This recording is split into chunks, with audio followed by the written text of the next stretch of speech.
Aiden Lee of Eolas. Can you tell me how you actually have grown the company since it started up in 2002? Sure.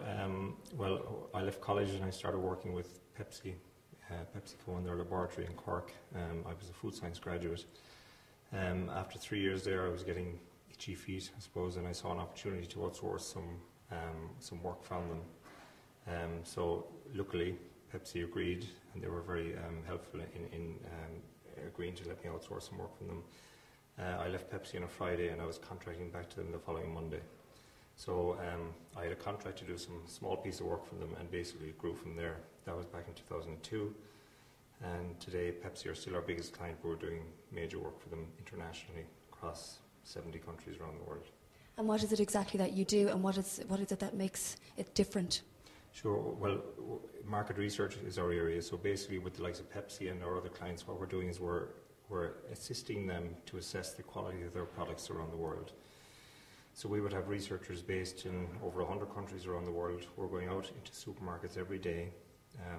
This year we'll visit about 30,000 supermarkets, and we're in there assessing the quality of their products at the point of sale. For companies like Pepsi and other clients like Unilever, they lose, I suppose, control of their products ultimately.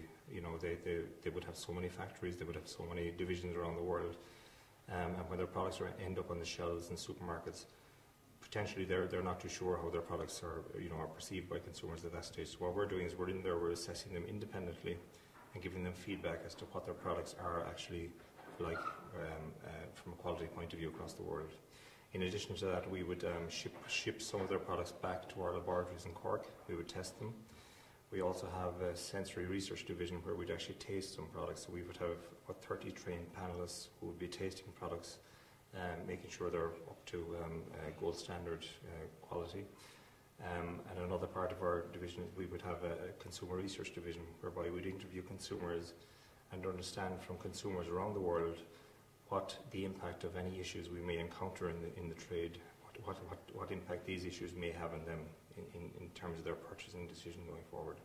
Right. Well, as you mentioned, Pepsi was your first client. I'm just curious, how did you build up, the business and get other clients, other big names? You mentioned Unilever as well. Yeah. What's your marketing strategy been? I'd love to tell you. I'm not too sure myself, but what we do well. You know, we have just short of 50 employees. I still will go out and I'll travel Europe. I'll go into supermarkets and I'll work on some of the projects we're doing. So I think it's just, we're a small business in a big world, and we're providing fantastic information back to our clients.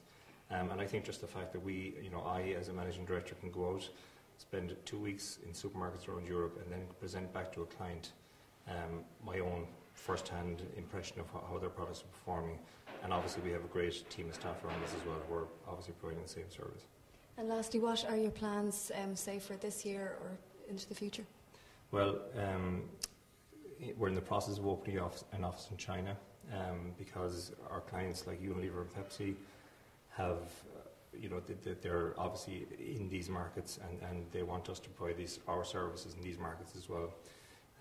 We're just in the process of working the Americas, North and South, for Unilever. We've just got a contract with them, so it's open season really. But office in China, and as far as America goes, hopefully we can manage that from here. But it's all positive anyway.